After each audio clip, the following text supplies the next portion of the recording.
Saudara terkasih dalam nama Tuhan, kita bertemu kembali di dalam merenungkan firman Tuhan dari kitab Roma.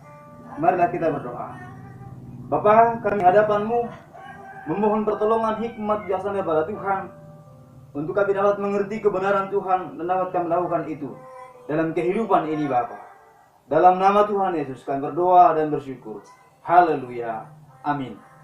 Saudara yang terkasih dalam nama Tuhan, kita tiba pada pasal 8 ayat 31 sampai 39 dari kitab Roma. Namun saya hanya bacakan ayat 35, dikatakan demikian.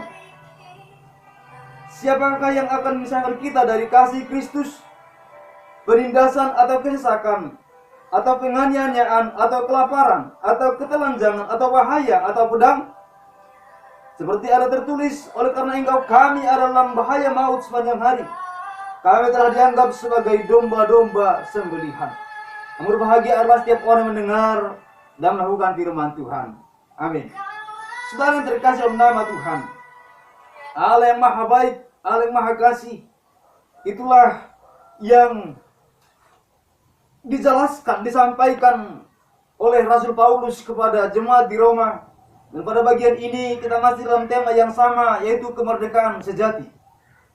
Dan subtema kita pada hari ini adalah kemerdekaan dari rasa takut. Semua manusia selalu merasakan kegelisahan, ketakutan akan keterpisahan. Itulah kenyataan manusia.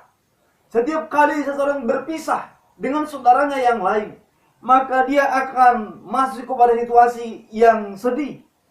Tatkala dia mengalami keterpisahan itu, bahkan karena dipisahkan oleh maut, mereka mencurahkan air mata sedih dengan luar biasa. Karena perpisahan selalu membuat hati manusia sedih. Tapi bagian ini mengatakan kepada kita bahwa tidak ada yang dapat memisahkan kita dari kasih Kristus. Dan itulah yang menjadi landasan kita, kemerdekaan sejati kita, kemerdekaan dari rasa takut, karena kita bersama-sama dengan Allah. Tidak ada yang dapat memisahkan kita. Itulah kata kunci kita pada renungan ini. Saudara-saudara terkasih dalam nama Tuhan, untuk merinci akan hal tersebut, Paulus mengemukakan beberapa pernyataan yang sangat agung dan luar biasa. Dan dia memulai pernyataannya dengan mengatakan, sebab itu apakah yang akan kita katakan dan semuanya itu? Jika Allah di pihak kita, siapakah yang akan melawan kita? Jadi pernyataan yang pertama yang Paulus katakan, firman Tuhan katakan, bahwa kita seharusnya bebas dari rasa takut akan keterpisahan dengan Kristus Tuhan. Yang pertama dikatakan bahwa Allah ada di pihak kita. Patut kita bebas dari rasa takut kalau Allah ada di pihak kita. Jika seorang berada di pihak yang lainnya, jika ada seorang yang bergantung kepada pihak yang kedua, yang adalah manusia juga, apakah itu pejabat, apakah itu tentara, atau orang yang berkuasa sekalipun, maka rasa takut tetap ada padanya, karena penguasa dunia masih tunduk pada penguasa yang lainnya. Apalagi harus tunduk kepada penguasa alam semesta. Tetapi ayat ini katakan kepada kita, Allah di pihak kita. Allah di pihak orang yang percaya. Allah di pihak orang yang benar. Maka dia seharusnya kehilangan rasa takutnya, karena Allah senantiasa menolongnya. Bukti Allah ada di pihak orang yang percaya adalah bahwa Allah bahkan menyerahkan anaknya yang tunggal, putranya yang tunggal demi kita.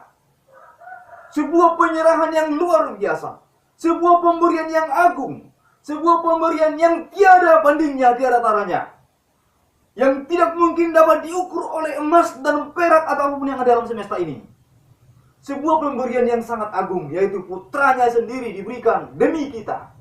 Itu buktinya bahwa Allah ada di pihak kita. Lalu, kepada apa lagi yang perlu kita harus takut? Dia sendiri ada di pihak kita. Seseorang terkadang merasa senang tatkala ada backingnya. Dan ketika dia memiliki backing yang adalah seorang pejabat yang terhormat, maka terkadang seseorang itu merasa aman, merasa nyaman. Apalagi kita memiliki Allah yang menjadi pembela kita. Kita memiliki Allah yang ada senantiasa di pihak kita, yang ada senantiasa beserta kita. Maka kita tidak perlu merasa takut. Bahkan ayat ini katakan kepada kita bahwa Allah Anak ada di pihak kita. Bukan hanya Allah Bapa yang ada di pihak kita, tapi Allah Anak juga ada di pihak kita, dikatakan. Sebab siapakah yang akan memisahkan kita dari kasih Kristus? Penindasan, kesesakan, atau penganiayaan, atau kelaparan, atau ketelanjangan, atau bahaya pedang. Ini membuktikan bahwa Kristus pun ada di pihak kita. Saudara yang berbahagia dimanapun kita berada, tatkala Allah Bapa ada di pihak kita, tatkala Kristus ada di pihak kita, tatkala Rohnya yang kudus seperti yang kita baca pada ayat 26 ada di pihak kita, maka tak sepatutnya kita mengkhawatirkan apapun lagi. Tak sepatutnya kita merasa takut lagi menjalani kehidupan ini. Karena ada Yesus yang akan senantiasa menyertai kita. Karena ada Bapa yang maha baik yang akan senantiasa memberikan pertolongan bagi kita. Karena ada Allah Roh Kudus yang senantiasa memberikan kita penghiburan, sukacita, pertolongan bagi kita tatkala kita mengalami kegelisahan, kesulitan. Saudaraku, itu yang pertama yang kita harus renungkan pada hari ini. Adakah engkau takut menjalani kehidupan? Adakah engkau takut dan ragu menjalani banyak hal dalam kehidupan ini? Percayalah kepada Tuhan. Tatkala engkau telah menyerahkan hidupmu kepadanya, tatkala engkau beriman sungguh-sungguh kepadanya, maka Tuhan janjikan penyertaannya bagimu.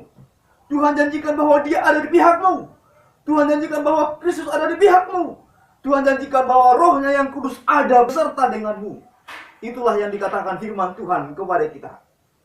Dan yang kedua yang kita renungkan pada bagian ini adalah kita tidak perlu takut lagi akan apapun dalam kehidupan ini. Kita mengalami kemerdekaan yang sejati. Kita tidak perlu khawatir akan keterpisahan dengan Kristus. Karena dikatakan kepada kita ayat 32, Kristus telah mati bagi kita. Kristus telah mati bagi kita. Saudara, pengakuan iman Kristen selalu dikaitkan dengan kelahiran Kristus, kematian Kristus, kebangkitan Kristus, kenaikan Kristus ke surga.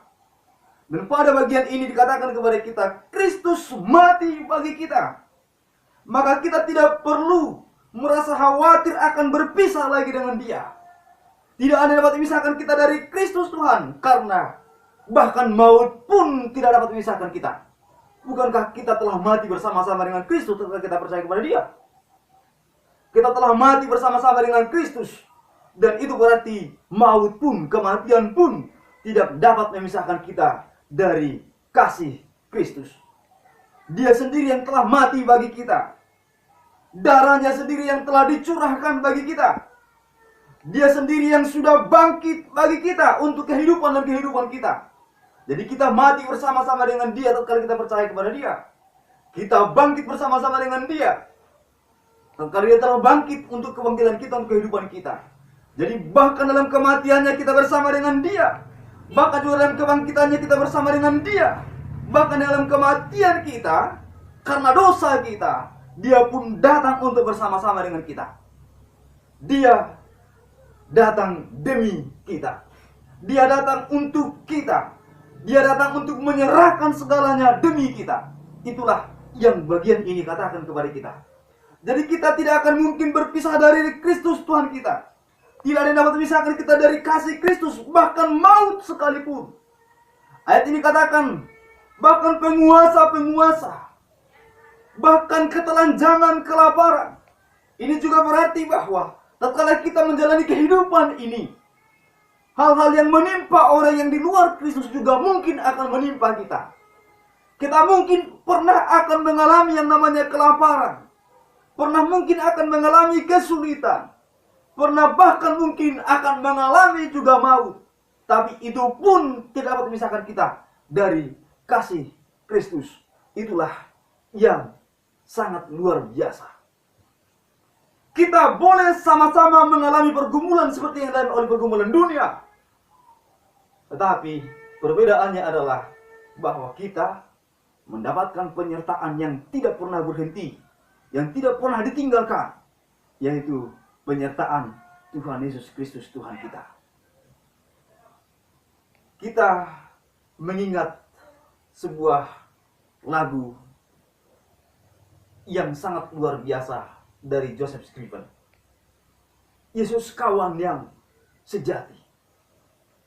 Biar kawan lain menghilang, tapi Yesus kawan yang baka.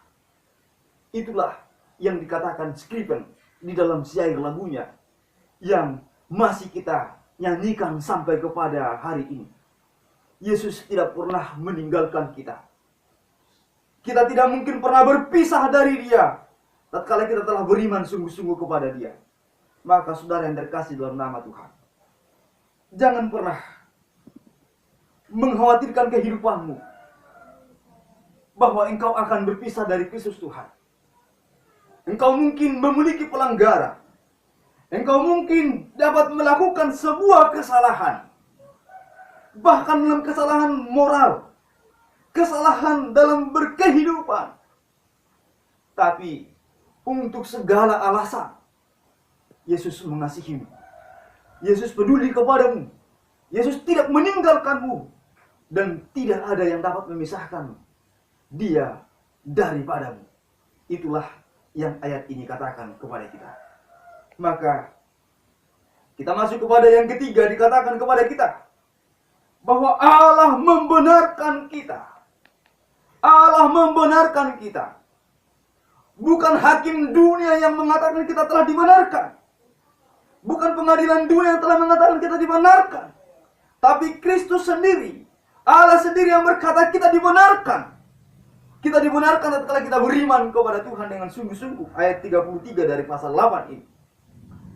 Tidak ada lagi yang dapat menggugat kita. Tidak ada lagi yang dapat menghukum kita. Kalau dalam pengakuan iman Kristen dikatakan, Dia telah naik ke surga duduk sebelah kanan Allah Bapa dan akan datang kembali untuk menghakimi orang yang hidup dan yang mati. Dia akan datang kembali menghakimi orang yang hidup dan yang mati. Tapi dikatakan saat ini kepada kita bahwa Dia bukan untuk menghakimi kita, tapi bahkan untuk menyertai kita, bahkan untuk membenarkan kita. Dikatakan kepada kita ayat 34, bahkan menjadi pengantara bagi kita, menjadi pembela kita. Yang seharusnya menghakimi kita, Dia malah menjadi pembela kita. Dan dalam kitab Ibrani pasal 4 dikatakan kepada kita 14 dan 16, dikatakan bahwa Dia menjadi imam besar bagi kita, yang turut berdoa bagi kita, yang turut memohonkan kepada Bapanya untuk kekuatan pertolongan bagi kita. Maka saudara terkasih dalam nama Tuhan, hari ini renungkan firman Tuhan. Kristus mengasihi kita bersama-sama. Dia peduli kepada kita. Dia tidak pernah terpisah dengan kita. Marilah kita datang kepada Tuhan di dalam doa kita. Kita berdoa. Bapa, kami datang kepadamu. Kami sadar akan setiap dosa dan pelanggaran kami, Tuhan. Kami sadar akan setiap perbuatan kami yang tercela, ya Tuhan. Tapi kami datang kepadamu, ampunkan kami. Kini kami sadar, ya Tuhan, tatkala kami beriman kepadamu, Engkau tidak tinggalkan kami. Kasih-Mu ajaib bagi kami. Berkati seluruh pendengar kami dimanapun mereka berada, Tuhan, bahwa mereka semakin dekat dan dekat lagi kepada Tuhan, mempermuliakan nama-Mu. Terima kasih Bapa. Dalam nama Tuhan Yesus kami berdoa. Haleluya. Amin. Saudara yang terkasih dalam nama Tuhan, Allah kita Allah yang maha baik. Dia Allah yang peduli kepadamu. Dia tidak pernah meninggalkanmu. Dia mengasihimu. Apapun tidak dapat memisahkan engkau dari Dia. Maka datanglah kepada Dia. Jalani kehidupan bersama Dia. Tuhan Yesus memberkati kita. Haleluya. Amin.